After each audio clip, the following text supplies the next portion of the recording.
sourdough discard or sourdough starter? Is there a difference or are they one and the same?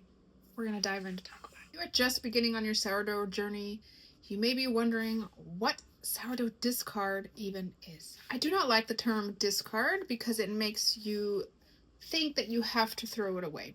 And while that only applies at the very beginning when you are starting a starter from very scratch, that discard is not the same thing when you already own and have a mature sourdough starter. So all discard is some of the starter that you remove before feeding fresh flour and water. So it is still starter, it's just unfed and not active bubbly at its peak. Because of its unfed state, the environment is slightly acidic and is really not optimal for being able to leaven and make your sourdough bread rise. So that is why you want to use recently fed active bubbly starter, because that is when the starter is at its most balanced, its strongest, and the sourdough starter is the foundation of your bread. So in order to have a good loaf, you really need to have an active, vigorous, strong sourdough starter.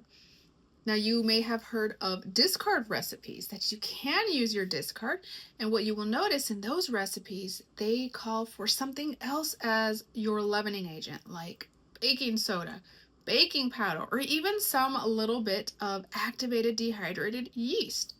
So the difference is sourdough starter is recently fed, active, bubbly, strong. Sourdough discard has already fallen all the way back down and has not been recently fed and is slightly acidic. The life cycle of your sourdough starter is this. Say you have it in the fridge just waiting for the day for you to make bread. It sits here, you get it out, you feed it a ratio of flour and water. The fermentation process begins and it begins to rise. It will rise over time, create gases and bubbles, get light, airy, bubbly, reach a peak, stay here for some time, maybe half an hour to an hour. Each starter is different. And then after it has exhausted all of its energy sources that are within the grain, it will begin to slowly deflate and fall all the way back down to start the whole sourdough process all over again, where it's flat. You feed it, it rises, it peaks, it goes back down. So discard is just, it's gone through the whole process, it is just now back flat, and it needs to be fed again. That's discard. Reason why it's called discard is because you want to take some out before feeding new flour and water. Because if you don't ever take any out, you're going to end up with buckets and buckets full of sourdough starter, and that is a waste of flour, a waste of time, and space. So take some out before you feed it some more. Do not throw that discard away. It is still absolutely good, and there are hundreds of recipes that you can use it in. Worst comes to worst, you can just pour it on a hot cast iron skillet, add some everything bagel seasoning or whatever your favorite seasoning is, and it is absolutely delicious just like that. Your discard can be used in various different recipes, such as pancakes, waffles, muffins, bagels, various different recipes. But again, remember, those will add a little bit of yeast, a little bit of baking powder, a little bit of baking soda, something else to make it rise.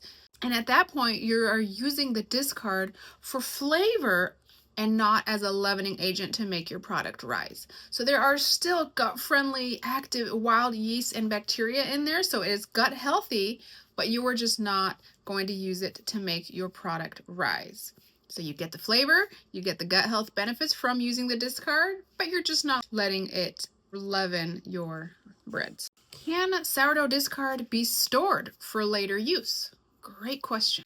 Absolutely can. I have a whole separate jar that I keep in my fridge that I actually store all my discard in. So whenever I go to feed my starter, I discard, I take some out, put that in a separate jar. That is my discard jar that I keep in the fridge, and I just keep adding to it until I have a chance to use it. So keep it in the fridge, have your own discard jar on it, and you absolutely can save it for later. My favorite things to use is the freezer. Can sourdough discard be frozen to make it last even longer? Absolutely. I freeze it in little ice cube trays. It's best and easier to do it that way. That way you can just get out some portions that you need without having to freeze a whole jar full. So just absolutely, if you're just starting to get too much discard, put it in some little ice cube trays. And most discard recipes calls for about half a cup of discard. So you would just pull out a couple ice cubes, let it and come to room temperature, and then use it in your recipes. My other favorite thing to do with a discard is compost. The garden loves those active wild yeast in sourdough. So if worse comes to worse and you are just overflowing with discard and you cannot find anything to do with it, throw it in your compost pile. Actually, put it in a bucket with some water. Just go ahead and stir it around and water the garden with it. Absolutely, it will not go to waste. It will feed your garden plants. Also remember that at any point in time, your discard can be turned into active starter all over again. All you have to do is feed it.